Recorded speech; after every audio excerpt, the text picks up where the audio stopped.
léegi na ngeen commencé woote ayca. waaw merci beaucoup madame Diallo. civisme. effectivement pratiquement gars yi def nañ le tour des principales causes may njëkkee rek encore une fois ci kër yi parce que Sophie foofu la ubbee te foofu am na solo lépp fa lay déparé li tax man nag dama koy bëgg a def nag analyse d'une manière beaucoup plus évasée li ma bëgg a wax rek mooy yar bi d'abord ci kër gi lay commencé fexe xar sa tànku tubay sa kéem kattan pour sa njaboot tegu ci yoonu jub abi yar du ca bokk def sa kéem kattan pour sa waa kër tegu ci yoonu jub sa kéem kattan boobu nag bokk na ci effectivement yegg sax ba ci choisir jouer yi ngi leen di jëndal yéen pour éviter qu'il ne soit violent parfaitement barki dem rek maa ngi koy seetaan benn reportage n'est-ce pas parce que xale su fekkee ne man par exemple am naa doom boo xam ne heure bu ma waxee papa pistolet ma ne ko non papa pistolet ma ne non ba finalement sax waxatuma ko léegi il me parle de Play 4 il me parle de xaw ma FIFA 2022 xaw ma je ne sais pas moi j'ai dit ok Mohamed c'est comme ça mais arrête de me dire jëndal ma pistolet pour la looy doy pistolet bon histoire de dire que di ngay nemmeeku ay affaires yu ndaw ci njaboot loo xam ne boo xawee bàyyeeku tuuti rek mën na leen a effectivement désorienté même ba ci jeux vidéo yi da nga ci gis des jeux vraiment violents rey xoj kottu fiir exactement fiir oto et tout ça là c'est-à-dire loolu a du sens loolu bu njëkkee ci cerveau xale bi ala kulli haal day màggaale ak violence moo xam lu mu bëgg expérimenter la moo xam xëy na lu ko yàlla nattoo la moo xam effectivement luñ ko xiir la c'est important parce que c'est pas fortuit suñuy remarquer de plus en plus parce que man de temps yii passé rek gis naa léegi diw rey na xaritam diw égorgé na xaritam pour 10 francs diw rey après une dispute autour d'une casse de thé rey ci poignard na man déjà poignard bi sax mënu ma ko xool waxatu laa di ko def te léegi xale yi dañ koy fowee pratiquement diw rey na copain am diw rey na nangam ay xale yu ndaw yoo xam ne yi dañuy dugg entre 14 15 16 ans parce que xëy na ci un peu moins âgé la ñuy commencer dugg même dans le cercle de la violence te duñ ci rendre compte benn laa di damay wax ne prison paradoxalement faveur la waroon doon ci doomu aadama parce que lieu de redressement la war a doon lieu de redressement la war a doon dans la mesure où nit comme ni ko Sophie waxee dañu jàpp ne li lay condamné mooy li nga war a fay yow ci société bi mais dans cette condamnation war nañ laa mën a dugal benn formation boo xam ne yow boo génnee foofu da nga naan prison moo ma defar malheureusement ñun fii suñu prison yi dafa yàq ba nga xam ne nit dina génn sax ñu dóor la benn 3 mois 4 mois wala benn 4 ans ngay génn ne gars yi maa ngi ñëwaat tegal la ma sama place foofu malheureusement comme si effectivement boo génnee amatoo fa repère amatoo espoir amatoo dara. lay marginaliser sax. exactement. waxaat nga ko sànq tu m'as marché sur la langue xale yi nekk fii si suufu powu Sénégal 92 boo dawalee sa oto 250 mètres commissariat Parcelles Assainies boo jàddee un peu à gauche 150 mètres yaa ngi dugg commissariat Grand Yoff xale yaa ngi foofu depuis 10 ans comme si tout le monde faisait semblant de ne pas les voir comprendre ma mënuma comprendre suñu autorités yi nga xam ne nii effectivement dañu mën am la responsabilité de la sécurité di fa romb ay xale yoo xam ne ay xale yu ndaw lañ 12 13 14 15 16 17 ans n'est-ce pas mu leer na ne ñii dinañ lekk dinañ naan liggéeyuñu mais fan lañ koy jëlee ñooy nelaw bëccëg bi bu timis xasee maasé ñooy des agresseurs c'est aussi simple que ça mais dañuy romb ñëpp da ngay commissaire day yéeg pont bi wàcc dem dugg biir commissariat am. léegi ñaari commissariat yooyu mën na noo régler problème bi nekk ci suufu pont bi. si ba pare régler problème mu Grand Yoff. secteur c'est leur mission Arafat xaar yàlla. waaw dem fay mën nañ ko. bàyyil ma répondre la. mën nañ ko waaw bàyyil ma tontu la. yaakaar ne mën nañ ko moo tax mu nekk seen mission régalienne. que ñu réussir ko dox nañ seen mission ñu ñàkk ko réussir ils ont échoué. mënuñu fu nekk ab alkaati ne. non j'ai pas dit ça. mais mooy loolu. boo demee ba Chine sax amul ku nekk ak gendarme. amul loolu mais dama wax ne mënuñoo gis ay xale mu leer na ne c'est des voyous en échantillon de voyous lañ. waaw. yaa ngi may dégg. waaw léegi. ñu mën a romb au vu et au su de tout le monde. ñu fay continuer di nekk. waaw c'est-à-dire lu mu leen jaral pour ngeen tëdd fii. dinañu ko jaral yéen pour ngeen jóge fii. léegi lan nanu ma nunu jàpp yóbbu. falaa wax si falaa jóge sànq. jàpp yóbbu. waaw boo jàppee yóbbu. loolu moom nanu mën a. bàyyil ma ñëw père. loolu noonu ci mën. bàyyil ma ñëw waxtaanuñu pour yow dañuy waxtaan pour ñi ci yàlla nattoo doom yi mel noonu. mais tamit yaa ngi jàll foo xam ne yaa ngi bëgg a wéeru ci kaw ñoo xam ne bëgg leen a gàkkal bëgg leen a taasal te ñëpp gis nañu faute bi xam nañ ne du alkaati ñoom ñoo leen mën a jàpp redressé leen jàpp yóbbu daal wala verbaliser dem daal di jox buur loolu nañ ci mën waaye du ñoo leen di téye di leen jox dund ak yar ak di leen yar di leen jubbanti déedéet alkaati yi mënuñu ko gendarme yi mënuñu ko. loolu du ruuru alkaati. waaw mi ngi noonu kon bàyyi jàmbur ñoom. loolu du ruuru alkaati. encore kon une nga fois bàyyi alkaati yi ak gendarme. ñoom ñooy les agents les de sécurité comprendre nga parce que li ma bëgg a wax mooy Benoît wax na ko sànq dafa taal otoom gaare wax échanger fa la mën a yem. amuloo benn légitimité pour jàpp qui que ce soit war a redresser qui que ce soit dafa am mission état dafa am lu muy doxee ku nekk dafa am mission boo xam ne loolu mooy sa war a gar ci état ci société bi encore une fois mu am nag beneen aspect boo xam ne du ma wax sax ne da ngeen ko fàtte mais peut-être que xuusu leen ci muy la drogue parce que am na ci yenn melokaan am na ci yenn genre comportement yoo xam ne nit ku lucide du ko def. nit ku lucide am na yoo xam ne mënoo ko. exactement donc mag mu yàlla daftoo sàngara sax léeg-léeg nga def lu ñu la xeebee. lu ñu la xeebee. waxatuma laaj nag nga commencé ko yow à 12 ans 13 ans 14 ans jëm 30 ans ça veut dire que c'est foutu ñuy wax école yi ñuy wax boo fa duggee gis naa reportage ba tey sachet sàngara 100 francs lever des couleurs c'est bien beau mais quand l'école est tellement mouvementée que xale yi sax jàngituñu lever des couleurs kuy lever couleur kan mooy lever couleur alors que comme ni nga ko waxee bu njëkk sama compagnie gii ñoo daan dem ci école privée yi ñu laar yi mel ne man ñoo daan def entrée en sixième échoué defaat entrée en sixième échoué sa papa ne non teel na nga jàng métier xaaral ma fayali la pour te donner une deuxième chance. bu njëkk école privée pour ñu laar yi la woon. exactement sama compagnie gii ñu laar yi mel ne man école privée pour ñoom la woon dañ daan def 2 fois def 4 fois entrée en sixième gis ne tu es encore jeune sa papa ne xaaral ma jox la deuxième chance yóbbu la école privée léegi c'est le contraire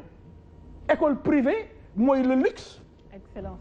mooy exactement mooy l'excellence. Donc il y a un paradoxe loolu nag li ko indi mooy lan moo indi loolu parce que régime yi fi jaar yëpp excepté peut-être le régime de Senghor nga xam ne boobu Sénégal sax bëriwul woon nit yeewooguñu woon le niveau d'instruction n'était pas comme tey ni mu demee yeneen yi fi jaar yëpp ku ci nekk sa fin de mandat reconnaître nga ne tu as échoué ta jeunesse ta politique de jeunesse. ba bërki de boo jaay événement yi ngay wax. Au lendemain de ces événements le président Macky Sall a reconnu effectivement que il y a problème il faut que mu taxaw ci jeunesse bi mais malheureusement lu ci bëri ay discours lay doon d'autant plus que la nga xam ne moo si doon la déclaration phare mooy ces milliers d'emplois nit ñaa ngi commencé ŋàññ way waa ku farul ak yéen du ngeen ko jël ak sélection ba baaxul ak la say nekk ci scandale sax dafay bëri mais li ma bëgg a wax mooy te loolu laa gëm c'est une politique de jeunesse qui a échoué sur tous les plans parce que il faut qu'on le reconnaisse aussi man de gisuma wax dëgg yàlla yaa fusu jeunesse su Sénégal man gisuma ko et je parle en toute bonne foi barki démb damay jóge sama kër di ñibbisi gis nga xale yooyu ngay wax benn di jaay ay ndaamaraas ñii di jaay ay chargeur portable ñii di jaay ay fruits ñi ngi ci autoroute à péage bi malgré tous les risques nag waxuma sax le risque comment dire bi ñuy encourir ak oto yi nga xam ne kenn daw fa moins de 100 kilomètres à l'heure mais gendarme yi nga xam ne may ñu leen dara parce que effectivement c'est pas un lieu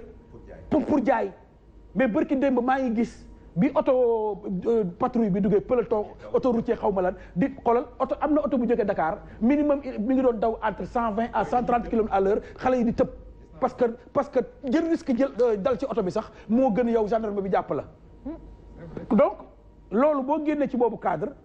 comme ni ko Serge waxee ñu ngi dugg ci gaal yi dem pour jéem a wut lu ñu am damay faral toujours di wax exemple boobu dama gis ne métier yëpp xale yu góor yaa ngi koy jeunesse baa ngi koy def bay sax métier yi jigéen ñi daan def sax ñi ngi koy xëccoog ñoom tey dugal Sandaga góor ñooy pose ongle c'est ça la vérité ñoom ñooy pose ongle di def xef di tatouage ñooy def pose xef te yooyu bu njëkk salon de coiffure yi ñoo ko daan def ñu bàyyi ko jigéen ñi mais man ma gëm ne bëgg am si lu ñu jàpp moo tax effectivement jigéen métiers yi ñu waxoon sax ne jigéen ñi ñoo koy def jël nañ ko ci ñoom effectivement pour bëgg a dekkee mais benn école c'est bien beau mais pourvu que ñu jàngi je suis désolé tout à l'heure bi may lire man que ne au niveau de Rufisque qui est ma ville que j'aime am fay doom am fay xarit am fay jarbaat am fay àndandoo am fay am di jàmm nawetaan dañ koy reprendre foofu en pleine année scolaire alors que aujourd'hui waroon nañu wax waxi premier semestre jëm deuxième semestre parce que école suspendre nañ ko depuis mu amoon événement yooyu ba am ku ci dee gaañu woon léegi dañ koy reprendre dañ koy oui je l'ai lu ah xaw ma information bu wóor la wóorul je présume que wóor na parce que oui d'accord mais le débat c'est pas ça suspension boobu aussi day ko dégg bu nekkee ASC boo xam ne ça draine du monde bu defee 1 an ñu defal ko grâce parce que il y a des intérêts pécuniaires extraordinaires et insoupçonnés yu nekk ginnaaw derrière le mouvement navétane je le dis haut et fort et devant la télé toutes les personnes qui gravitent autour du navétane ñoom rek lay profiter ASC dina regrouper match cadet match senior def ci 200 000 ñu fubal ba pare mu am prime de match 23 445 ban intérêt la ci navétane am. 45. Comment tu peux regrouper une équipe de navétane def ci 200 000 moi j'ai joué le navétane boo amee ñàkkee boo amee jour boo xam ne dañu programmer cadet yi programmer senior yi minimum tu auras pour 200 000 francs de regroupement ngeen pare ci loolu yëpp ñu def leen prime de match 33 445. ban intérêt la ci club bi am ñi ciy football waxi noppi il y a que les personnes qui gravitent autour du navétane ñoom lay dundal ñoom parce que amuñu beneen métier bu dul loolu je le dis haut et fort mooy organisateurs yi exactement si donc moo wax ne bu ñu demee ba suspendre navétane pour quelques semaines di ko reprendre il y a des intérêts nag il y a des intérêts insoupçonnés yoo xam ne li ci ginnaaw des insoupçonnés je parle français dañuy jot seen ay per diem ñooy ëppale sax équipe yi une personne day encaisser moom 50 000 francs parce que benn personne ASC bu def regroupement 200 000 am 33 445,12 ci prime de match mais am na xaalis suy dox ci suuf ci non c'est pas ça lu loolu moo ma dérangé man ak li ci dem ci ak li ci dem moo tax ñu bëgg ngay déglu comme ça ngay comprendre li may wax sax c'est pas l'aspect pécuniaire moo ma intéressé mais impact mi muy def ci le niveau d'étude des enfants loolu moo ma gën a impacté parce que école dafa nekkoon foo xam ne am nañ ci yaakaar pour nga mën a doon dara suñu demee nag ba xam ne xel mi mu teewu ko ñu dugal métier benn est-ce que xam nga benn affaire bi ma ko njëkkee gis même j'étais ébahi et j'étais séduit tu sais que élève bi gën a nul ñu dàqee ko CM2 il écrit son nom à peine soo mu dem nga jugal ko mu dem jàngi maçonnerie soo ko joxee plan boo xam ne nii architecte bi gën a doué moo ko dessiné mu décortiquer ko tabaxal la léegi taxaw teg ko waaw kon xel mi moo neexul sa njàng waaye am na feneen fu mu neex dëgg la tu comprends ce que je veux dire mais suñu demee tey ba njàng mi sax di sooxe grève par-ci grève par-là la qualité effectivement de l'enseignement baisse ñu boole ci nag di football nag en pleine année scolaire il y a problème mais Prosper bu ñu wàññeekoo laal base bi oui le temps que ngay continuer pauvreté bi est-ce que xalaatoo leen ni moo andi lii yëpp falaa jëm si woon précarité dund bi tout à fait madame Diallo foofu laa doon tëjee pour nga mën a jël say téléspectateurs tu ne verras jamais un agresseur fu mu dëkk ñu ne la mi ngi dëkk Fann Résidence Sacré-Cœur mais pros ñu ngi si liberté yi de non xaaral ma ñëw benn bu ma coupé boo ko seetloo dañ faa juux dóor li ñuy dóor dëppaat non mais c'est que si nañ ko bàyyi mu yeggale li ma bëgg a wax mooy pauvreté boobu ngay wax boo demee dans les quartiers résidentiels li tax nit di war a mën a jóg ne day agressé si mais am nañ ko seen biir kër am nañ ko seen biir kër koo ci téye bon loolu benn jàngat bi ci nit ñi am mooy ci banlieue bi la gune wulee ñaay mais pros xam nga sax da nga wax lu am solo si affaire drogue pros